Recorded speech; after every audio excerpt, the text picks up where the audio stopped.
Hello guys, welcome back to our channel.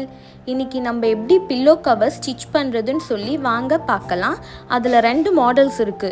அதுல இன்னைக்கு first மாடலை பத்தி வாங்க கத்துக்கலாம். இப்போ பாத்தீங்கன்னா நம்மளுக்கு தலைக்காணி ஒரு ஸ்டிச் பண்றதுக்கு என்னென்ன மெட்டீரியல்ஸ் தேவைப்படும்னா ஃபர்ஸ்ட் கிளாத், த்ரெட், பெரிய சிசர், சின்ன scissor, needle threader, scale, marking chalk, inch tape and needle. So இதெல்லாம் நம்மளுக்கு தேவைப்படும். இப்போ நம்ம கற்றுக்கிறதுல இருக்கிறதுனால ஃபஸ்ட்டு சின்ன அளவில் எடுத்து தைக்கலாம். அதே நீங்கள் நல்லா ட்ரெயின் ஆகிட்ட பிறகு பெரிய அளவுக்கு கூட எடுத்து நீங்கள் பில்லோ கவர்ஸ் தைக்கலாம். இப்போது நம்ம சின்னதாக தைக்கிறதுனால சென்டிமீட்டர் அளவுக்கு தைக்கிறோம். ஸோ அதே நம்ம பெருசாக தைக்கும் போது இன்ச்சஸ் அளவில் தைக்கலாம். இப்போ பார்த்தீங்கன்னா நம்ம இன்ச்சு டேப்பில் சென்டிமீட்டர் சைடு எடுத்துக்கிட்டு அகலம் 15 சென்டிமீட்டர் சொல்லி மார்க் பண்ணிக்கலாம். இப்போது ஹைட்டு 22 சென்டிமீட்டரு ஒரு சைடுக்கு. ஆனால் துணி நம்மளுக்கு நீட்டாக இருக்கிறதுனால ரெண்டுத்துக்கும் சேர்த்து 44 சென்டிமீட்டரு ஹைட் எடுத்துக்கலாம். இப்போது நம்ம துணியை கட் பண்ணிட்டு வரலாம்.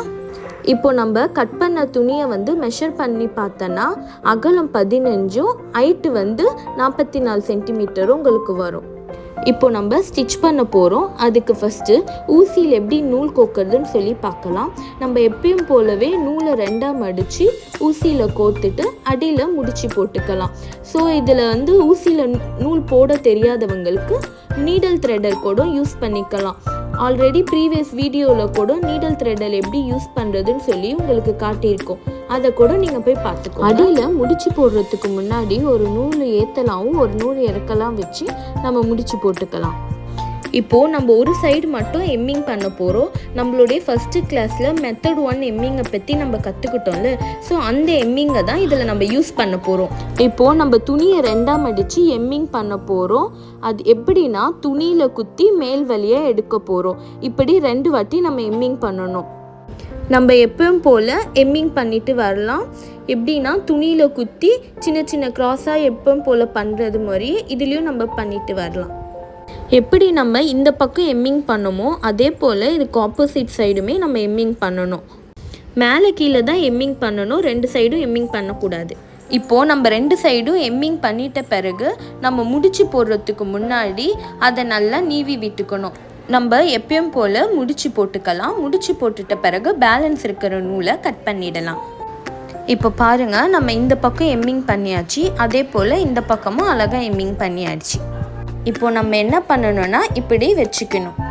இப்போது நம்ம ஒரு துணி மேலேயும் ஒரு துணி கீழேயும் வச்சுக்கணும். இது ரெண்டுத்துக்கும் இடையில இருக்கிற கேப்போடைய அளவு 4 சென்டிமீட்டர் இருக்கணும்.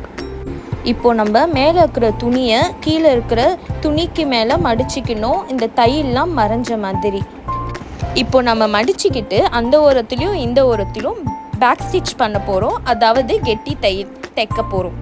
நம்ம ஆல்ரெடி நம்மளுடைய எம்ப்ராய்டரி கிளாஸில் இந்த கெட்டி தையலை கற்றுருக்குறோம். ஸோ அதை இப்போ நம்ம தைச்சிடலாம்.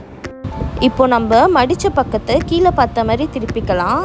இப்போது 1/2 சென்டிமீட்டர் கேப் விட்டுட்டு ஃபஸ்ட்டு ஸ்டிச்சை நம்ம ஸ்டார்ட் பண்ணலாம். இப்போது நம்ம இதில் பேக் ஸ்டிச் மாதிரி ஸ்டிச் பண்ணுவோம். எல்லா ஸ்டிச்சுமே லெஃப்ட்லேருந்து ரைட்டுக்கு போவோம். ஆனால் பேக் ஸ்டிச் ரைட்லேருந்து லெஃப்ட்டுக்கு வருவோம். நம்ம பேக் ஸ்டிச்சை எப்படி ஸ்டிச் பண்ணுறதுன்னு சொல்லி ஒரு வாட்டி உங்களுக்கு நான் சொல்லுறேன். ஊசியை கீழ் வழியாக குத்தி மேலுக்காக எடுத்து, இது பேக் ஸ்டிச்சுன்னு சொல்கிறதுனால பின்னுக்காக குத்தி முன்னுக்காக வெளியே எடுக்கணும். அவ்வளோதான். இந்த மாதிரி தான் நம்ம ஸ்டிச் பண்ணணும். இதே மாதிரியே நம்ம இந்த ஒரு சைடு ஃபுல்லுமே ஸ்டிச் பண்ணிக்கலாம். பின்னாடி பார்க்க நம்மளுக்கு இந்த மாதிரி இருக்கும், முன்னாடி பேக் ஸ்டிச் மாதிரி இருக்கும். இப்போ நம்ம தைக்கும் போது ஆப்போசிட் சைடு நழுவுல மாதிரி இருந்துச்சுன்னா நம்ம ஃபஸ்ட்டு மெட்டீரியல் கிளாஸில் சொல்லியிருப்போம் இந்த பால் பின்னை பற்றி. ஸோ அந்த துணி நழுவிச்சின்னா அதை பால் பின் வச்சு சேர்த்து குத்திடலாம்.